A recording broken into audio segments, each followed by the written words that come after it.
अस्सलामुअलैकुम अस्सलामुअलैकुम। जनाब मुफ्ती अब्दुल कदीर रजवी साहब, मौलाना अब्दुल मुस्तफ़ा रजवी साहब, जनाब जलील खान साहब, जनाब नागुल मीरा साहब, शेख अल्लाउद्दीन साहब, गौरवनीयुलु सहचर मंत्रिवर्ग सभ्युलु देविनेनि उमा गारु, गौरव पार्लमेंट सभ्युलु केसिनेनि नानि गारु, ఈ రోజు నేను ఇఫ్తార్ విందుకు వచ్చినప్పుడు నాకు ఘన స్వాగతం పలికిన సోదరి సోదరులందరికీ, ప్రత్యేకంగా ముస్లిం సోదరులందరికీ మరొక్కసారి నా నమస్కారాలు, అభినందనలు, శుభాభినందనలు. అస్సలాముఅలైకుం. ఇక్కడే కార్పొరేటర్లు కూడా మనస్ఫూర్తిగా రంజాన్ శుభాకాంక్షలు, పత్రికా విలేకరులకి రంజాన్ శుభాకాంక్షలు. ఈరోజు మనందరం కూడా ఒకసారి ఆలోచిస్తే ఈ ఇఫ్తార్ ఇందులో పాల్గొనడం, అదే మరిగా ఈరోజు నమాజ్ చేయడం నా పూర్వజన్మ సుకృతంగా, నా అదృష్టంగా నేను భావిస్తున్నాను. ఎంతో సంతోషంగా ఈరోజు నేనున్నానని చెప్పి కూడా నేను మీకు తెలియజేస్తున్నాను. ఈరోజు మీరు ఒకసారి చూసినప్పుడు ఈ మాసం ఒక పవిత్ర రంజాన్ మాసం. దివ్య ఖురాన్ దివ్య నుంచి భూమికి తీసుకొచ్చారనేది మనందరి విశ్వాసం. అందుకనే ఈరోజు మీరు చూస్తే ప్రతి ఒక్కరు కూడా కఠోర శ్రమ చేసి 30 రోజులు ఫాస్టింగ్ ఉండి ఉదయం నుంచి సాయంత్రం వరకు ఫాస్టింగ్ ఉన్న తర్వాత సాయంత్రం నమాజ్ చేసిన తర్వాతనే మనం బ్రేక్ చేస్తున్నాం. ఇది ఒక విధంగా చెప్పాలంటే ఒక కఠోరమైన శ్రమ, పవిత్రమైన కార్యక్రమం. దీనివల్ల మనస్సు కానీ శరీరాన్ని కానీ పూర్తిగా నియంత్రణ చేసుకునే శక్తి మనకు వస్తుంది. ఒక క్రమశిక్షణ కూడా మనలో వచ్చే అవకాశం ఉంటుంది. అలాంటి కార్యక్రమం ప్రపంచం మొత్తం 30 రోజులు చేయడం, ఒక నెలంతా చేయడం, ఇది ఒక చరిత్ర. ఈ చరిత్రలో భాగస్వాములు కావడం మనందరి అదృష్టం అని చెప్పి కూడా నేను మీకు తెలియజేస్తున్నాను. ఈ కార్యక్రమంలో మనం చూస్తే ఒక మత సామరస్యం విల్లు విరిసే కార్యక్రమం. అన్ని మతాలు కూడా ఇఫ్తార్ ఇవ్వడం, ఇఫ్తార్ విందులో పాల్గొనడం, ఒకరికొకరు రంజాన్ శుభాకాంక్షలు చెప్పుకోవడం, ఇవన్నీ కూడా మనం చేసుకుంటున్నాం. ఇది ఒక అనుభూతి అని చెప్పి కూడా నేను మీకు తెలియజేస్తున్నాను. ఈరోజు రాష్ట్ర ప్రభుత్వం ఈ ఇఫ్తార్ని రంజాన్ మాసంలో అన్ని జిల్లాల్లో ఇమ్మని ప్రభుత్వ పరంగా ఈ కార్యక్రమాన్ని కూడా పెద్ద ఎత్తున చేస్తున్నాం. నేనైతే రేపు పోయిన సంవత్సరం మనం ఇక్కడ కూడా ఇచ్చుకున్నాం. ఈసారి నంద్యాలలో ప్రభుత్వ పరంగా ఇఫ్తార్ ఇస్తున్నా. ఎందుకంటే రాయలసీమలో కూడా ఇవ్వాలి, అక్కడ కూడా మన ముస్లిం సోదరులు ఉన్నారనే ఉద్దేశంతోనే నంద్యాలలో ఈసారి ఇఫ్తార్ ఇస్తున్నామని చెప్పి కూడా నేను మీకు తెలియజేస్తున్నాను. ఈ సందర్భంగా మనం ఒకసారి ఆలోచిస్తే డబ్బులుండేవాళ్ళు రంజాన్ బాగా చేసుకుంటారు, పేదవాళ్ళు సరిగా చేసుకోవాలనే ఉద్దేశంతో మొట్టమొదటిసారిగా భారతదేశ చరిత్రలో రంజాన్ తోఫా ఇచ్చిన ఏకైక ప్రభుత్వం తెలుగుదేశం ప్రభుత్వం. మూడోసారి ఈసారి ఇస్తున్నాం. నేను ఎన్నికల కోసం ఇవ్వడం లేదు. ఎవరైతే పేద ముస్లింలు ఉన్నారో, ముస్లింస్లో చాలా మంది పేదవాళ్ళు ఉన్నారు, ఆర్థికంగా ఇబ్బందుల్లో ఉన్నారు, పండుగ కూడా చేసుకోలేకపోతున్నారు. అందుకే ఈరోజు చూస్తే 5 కేజీల గోధుమ పిండి, 2 కేజీల షుగర్, 1 కేజీ షేమియా, 100 గ్రాములు నెయ్యి కూడా. అంటే పేదవాళ్ళు పాయసం చేసుకోవాలంటే, ఆనందంగా చేసుకోవాలనే ఉద్దేశంతో ఈరోజు 515 రూపాయల గిఫ్ట్ ప్రతి ఒక్క కుటుంబానికి 11,50,000 కుటుంబాలకి ఈ నెలలో నేను మీకు ఇస్తున్నానని చెప్పి కూడా నేను మీకు తెలియజేస్తున్నాను. ఇంకొక పక్కన మీరు ఆలోచిస్తే రేపు సంక్రాంతి వచ్చినప్పుడు మళ్ళీ ముస్లిం సోదరులు సంక్రాంతి పూట కూడా ఆనందంగా ఉండాలని డబుల్ గిఫ్ట్ మీకు ఇచ్చిన ఏకైక ప్రభుత్వం తెలుగుదేశం ప్రభుత్వం అని చెప్పి కూడా నేను మీకు తెలియజేస్తున్నా.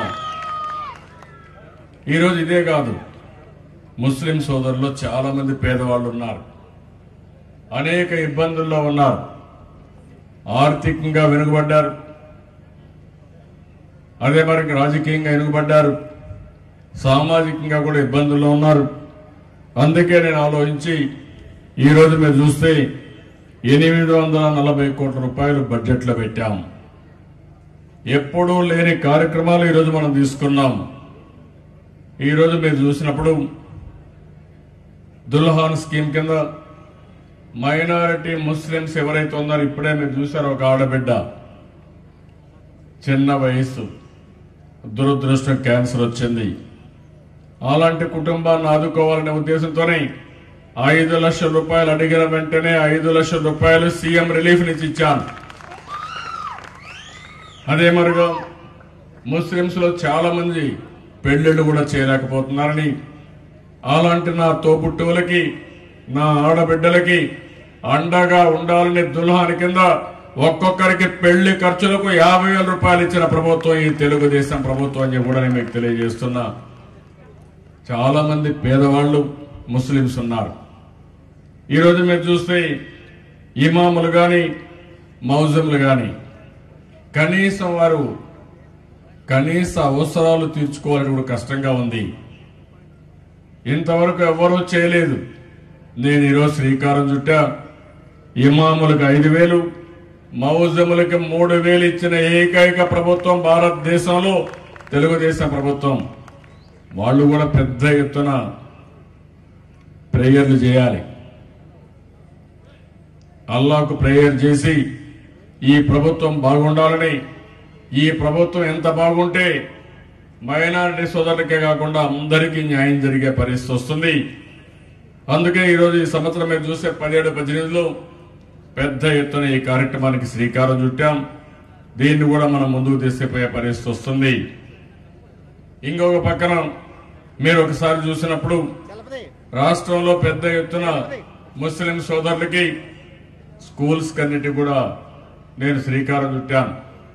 25 రెసిడెన్షియల్ స్కూల్స్ కి 100 కోట్ల రూపాయలు ఈ సంవత్సరం ఖర్చు పెడతాం. పేదవాళ్ళని బాగా చదివిస్తాం. ముస్లిం సోదరులు చాలా మంది బాగా చదివిస్తే బ్రహ్మాండంగా రాణించే శక్తి సామర్థ్యాలు ఉన్నాయి. చదువుకోకుండా విద్యాపరంగా వెనుకబడ్డారు. అందుకే ఈ సంవత్సరం 100 కోట్ల రూపాయలు ఖర్చు పెట్టి పెద్ద ఎత్తున చదివించడానికి ముందుకు పోతున్నాం. మీరు ఒక్కసారి చరిత్ర చూస్తే, నేను ముఖ్యమంత్రి అయిన తర్వాత కంబైన్డ్ ఆంధ్రప్రదేశ్ సమైక్య రాష్ట్రంలో 13 జిల్లాల్లో ఉర్దూ 2వ భాష కింద డిక్లేర్ చేశాను. ఎన్నో సంవత్సరాలుగా పోరాటాలు చేశారు, ఎవ్వరూ కనికరించలేదు. నేనే ఆ రోజు ఉర్దూ 2వ భాష కింద 13 జిల్లాలు చేశాను. హైదరాబాద్ లో ఆజ్ హౌస్ కట్టాను. అంతమును బాంబేకో ఢిల్లీకో పోయేవాళ్లు ప్రతి ఒక్కరూ జీవితంలో ఒకటి కోరుకుంటారు, మక్కాకు పోవాలి, పవిత్రమైన మక్కాకెళ్లి అక్కడ ఉండాలని కోరుకుంటారు. అందుకే ఎక్కడి నుంచో పోవడం కాకుండా నేరుగా హైదరాబాద్ నుంచి డైరెక్ట్ గా ఫ్లైట్ లో పోవడానికి ఏర్పాటు చేసింది ఆ రోజు తెలుగుదేశం ప్రభుత్వం. ఈ రోజు మళ్లీ హామీ ఇస్తున్నా, విజయవాడలోనే ఆజ్ హౌస్ వస్తుంది, అనుమానం అవసరం లేదు. అదే మరిగా ఇంకొక ఆజ్ హౌస్ కడపలో వస్తుంది, కర్నూలులో వస్తుంది. ఎక్కడి నుంచైనా వెళ్లాలంటే నేరుగా ఫ్లైట్లు, కనెక్టింగ్ ఫ్లైట్లు పెడతాం. ఎవ్వరికి ఇబ్బంది లేకుండా మిమ్మల్ని మక్కాకు తీసుకెళ్లే బాధ్యత ఈ ప్రభుత్వం తీసుకుంటుందని చెప్పి కూడా నేను మీకు తెలియజేస్తున్నాను. ఒకప్పుడు మసీదులకు డబ్బులు ఇచ్చేవాళ్ళు కాదు. నేను వచ్చిన తర్వాతనే కొన్ని వేల మసీదులు కట్టించాను. ఈ సంవత్సరం కూడా మసీదులు డబ్బులు ఇచ్చాం. ఇప్పుడే ఇక్కడ జలీల్ ఖాన్ గారు కూడా మా మసీదులో డబ్బులు కావాలంటే ఈ నియోజకవర్గంలో 1 కోటి రూపాయలు ఇచ్చే మసీదుల రిపేర్ కోసం డబ్బులు ఇస్తున్నాను. అవి కూడా శాంక్షన్ చేస్తాం. ఇంకొక పక్కన షాదీ ఖానాలకు డబ్బులు ఇచ్చాం. ఎవరైనా ముస్లిం సోదరులు కానీ సోదరిమణులు పెళ్లిళ్లు చేసుకోవాలంటే చాలా ఇబ్బందులు వస్తున్నాయి. అందుకే షాదీ ఖానాలు కట్టి ఏ ఫంక్షన్ కావాలన్నా అక్కడే చేసుకునే పరిస్థితి వస్తుంది. ఉర్దూ భాష అభివృద్ధి చేస్తాం. 20 కోట్ల రూపాయలు మనం ఖర్చు పెట్టి ఉర్దూ భాషను కూడా అభివృద్ధి చేసే కార్యక్రమం ఈ ప్రభుత్వం తీసుకుంటుందని చెప్పి కూడా నేను మీకు తెలియజేస్తున్నాను. ఈరోజు మీరు చూస్తే ఇంతవరకు రంజాన్ తోఫాలో ఈరోజు సాయంత్రానికి చూస్తే 4,08,000 మంది ఇప్పటికే రంజాన్ తోఫా తీసుకున్నారు. అంటే నిన్న స్టార్ట్ చేశాం, ఈ రోజుకి తీసుకున్నారు. రేపు ఎల్లుండి 27 వరకు టైం ఉంది. మొత్తం కలిసి 11 లక్షల వరకు తీసుకునే అవకాశం ఉందని చెప్పి కూడా నేను మీకు తెలియజేస్తున్నాను. ఇంకొక పక్క మీరు చూస్తే ఈరోజు లా అండ్ ఆర్డర్ మెయింటైన్ చేయడం, ఈ ప్రభుత్వం మత సామరస్యాన్ని కాపాడాం. హిందువులు గాని ముస్లింలు గాని అన్ని మతస్థులు కలిసి ఉండవలసిన అవసరం ఉంది. ఈ రంజాన్ మాసమే మత సామరస్యాన్ని చాటి చెప్పే మాసం. అలాంటి మాసంలో నేను ఒకటి చెప్తున్నా, ప్రతి ఒక్క ముస్లిం సోదరుడికి రాష్ట్రంలో శాంతి ఉంటుంది, భద్రత ఉంటుంది. మీ వ్యక్తిగత ఆస్తులకే కాకుండా మీరు అందరికంటే మిన్నగా పైకొచ్చే వరకు ఈ ప్రభుత్వం మీకు అండగా ఉంటామని మరొకసారి మీ అందరికీ హామీ ఇస్తున్నాం. అదే కాకుండా ఈరోజు మీరు ఒకసారి చూస్తే 4% రిజర్వేషన్లు, ఈ ప్రభుత్వం మీకు అండగా ఉంటాం. సుప్రీంకోర్టులో చెప్పాను, అందరికి కూడా చెప్పి మీరందరూ ప్రత్యేకమైన శ్రద్ధ తీసుకోండి. ఎలాంటి అడ్వకేట్ గా వాళ్ళని పెట్టుకుంటాం. ఎట్టి పరిస్థితిలో 4% రిజర్వేషన్లు మీకు వచ్చి తీరాలి. దానికోసం నేను అండగా ఉంటానని చాలా స్పష్టంగా చెప్పాను. దీన్ని ప్రొటెక్ట్ చేస్తామని చెప్పి కూడా నేను మీకు తెలియజేస్తున్నాను. ఇంకొక పక్కన వక్ఫ్ బోర్డు ఆస్తులు, ఇప్పుడే జలీల్ ఖాన్ గారు ఒక మాట చెప్పారు. ఒక చిన్న ప్రయోజనం చేసి చిన్న లాభం కలిగే పని చేసి జీవితాంతం మీరు గుర్తుపెట్టుకుంటారని చెప్పారు. నేను ఒకటే చెప్తున్నా, మిమ్మల్ని అందరినీ ఆర్థికంగా రాజకీయంగా అన్ని విధాల పైకి తీసుకొచ్చే బాధ్యత నేను తీసుకుంటా. నాకు అండగా ఉంటామని గట్టిగా మీరు చెప్పాల్సిన అవసరం శుభ సందర్భంలో. పిల్లల్ని బాగా చదివించే కార్యక్రమం చేస్తా, ఆర్థికంగా పైకి తీసుకొచ్చే కార్యక్రమం చేస్తా, రాజకీయంగా తగిన గుర్తింపు ఇస్తా. అంతేకాదు ఎంతమందిని వీలైతే అంతమందిని బాగా చదివించి అన్ని రంగాలలో రాణించే విధంగా మీకు అండగా ఉంటానని మరొక్కసారి తెలియజేసుకుంటూ, నేను మీ దగ్గర నుంచి కోరేది అభిమానం, ఆప్యాయత. ఎందుకంటే ఏ ప్రభుత్వమైనా మంచి పనులు చేస్తున్నా అంటే మీలో కూడా ఒక ఆనందం కావాలి, ఒక తృప్తిని కావాలి. నేను అడుగుతున్నా, ఎన్నో రంజాన్లు చేసుకున్నారు, ఎన్నో ప్రభుత్వాలు వచ్చాయి. ఎప్పుడైనా ఏ ప్రభుత్వమైనా ఈ ముస్లిం సోదరులకి రంజాన్ తోఫా ఇవ్వాలని కలలో అయినా ఆలోచించారా అని మిమ్మల్ని అడుగుతున్నా. నేను అదే నా ప్రత్యేకత, అందుకే నేను ఆలోచించాను. పేదవాళ్ళకి ఎంత అండగా ఉన్నా ఇంకా తక్కువగానే ఉంటుంది. ముస్లిం సోదరుల్లో పేదరికం ఉంది, అందుకే చదువులో కూడా వెనకబడ్డారు, ఇంకా అన్ని రంగాలు వెనకానున్నారు. నేను చేయూతనిస్తా, అండగా ఉంటా, అన్ని విధాలా సహకరిస్తాను.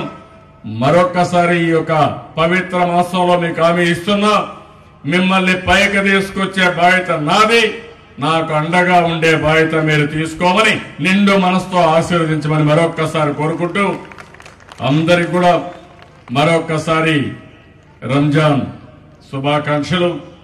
అదేవారిగా రంజాన్ ముబారక్, ఈద్ ముబారక్.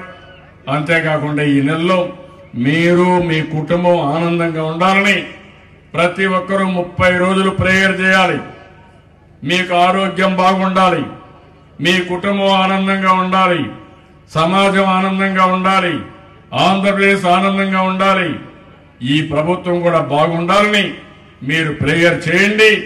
తప్పకుండా అల్లా మనల్ని కరుణిస్తాడు. ఆ కరుణతో ఈ రాష్ట్రాన్ని బ్రహ్మాండంగా అభివృద్ధి చేసి ముస్లిం సోదరుల్లో ఉండే పేదరికాన్ని పూర్తిగా రూపుమాపే బాధ్యత నేను తీసుకుంటానని మరొక్కసారి హామీ ఇస్తూ అందరికీ నమస్కారాలు. ఈద్ ముబారక్. అందరికీ ధన్యవాదాలు. Thank you.